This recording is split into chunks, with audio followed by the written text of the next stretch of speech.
we're seeing an increase of infertility in the West. And this is due to our speedy lifestyle, not taking enough time to be, not taking enough time to pay attention to our body rhythms, to inhabit our bodies, and to take time to listen to our dreams, to feel when the time is right for something. So we miss opportunities, and later we rush, and we want to plan, we want to control, we want to decide when something happens. Fertility is not like this, it flows, and we need to respect that flow. We need to enter a state of mind which yoga really helps us to enter.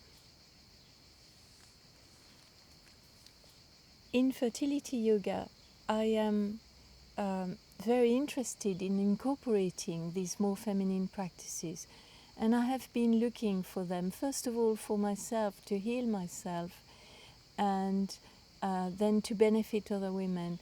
I've been looking for them in the Tantra. I've been looking also in scientific research, in very simple movements from other Eastern practices that I can incorporate little by little in the set of fertility yoga that was designed in the course of my practice in the last 30 years.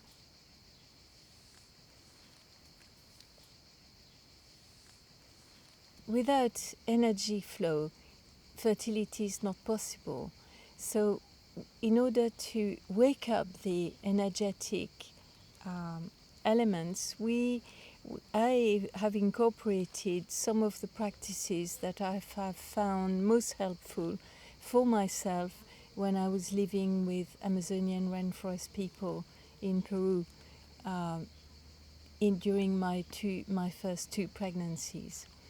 The women there are naturally using movements which are conducive to fertility, and I learned a lot from them, not just about the quiet, relaxing movements, but about the strong release of emotions, the connection with the earth, the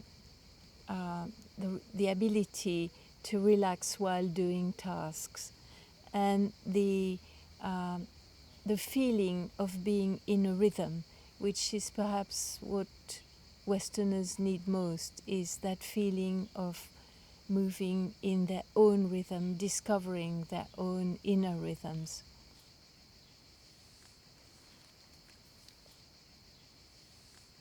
Fertility yoga is a very gentle, healing, opening adaptation of classic yoga movements to facilitate the preparation of the body to conceive.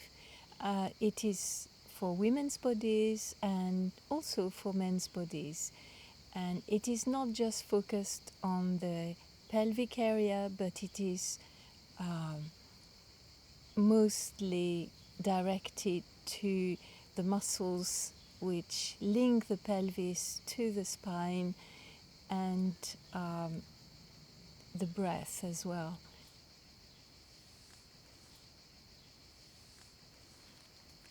We nurture this life force day by day, and it is this life force that, of course, helps us to conceive babies.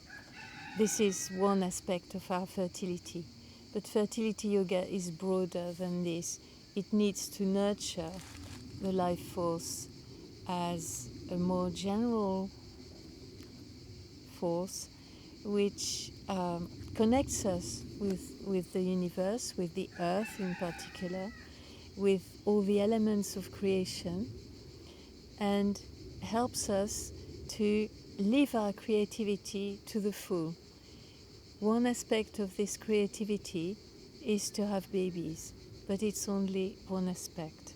When we are fully established in our creativity, and this is ideally what fertility yoga does, by helping helping us to be rooted in our pelvises, to be connected to all the energy at the base of our spines.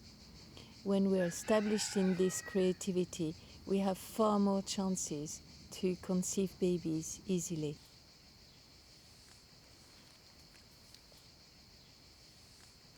Recent research has found that women's ovaries continue to produce eggs, and contrary to what was thought in the past, we don't have a limited number of eggs. We can actually, due to another mechanism in our ovaries, continue to release eggs. The release of good eggs for an older woman is not something that is purely physiological. It's mediated by emotions, by thoughts, by a sense of how they are. And if a woman is not just healthy but also creative at that time and retains a sense of playfulness and of nearly of poetry of being in the world, there is a greater chance that she will conceive. And this is true for couples, because it's not just the energy of the woman, is how couples are together.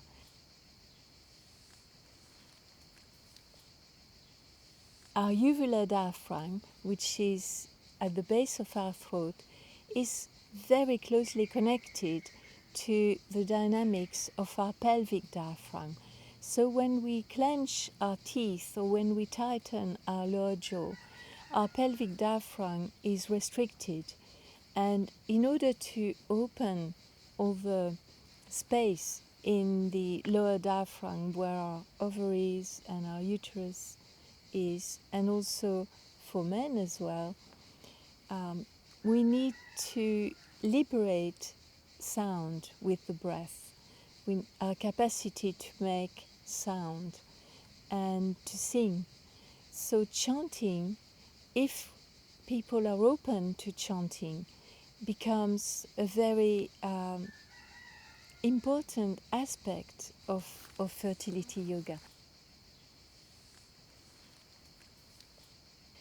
It's really important to keep the trust, to keep the faith and acceptance, which is one of the aims of yoga, to accept ourselves the way we are in the present, is probably one of the central qualities that fertility yoga bring to practitioners.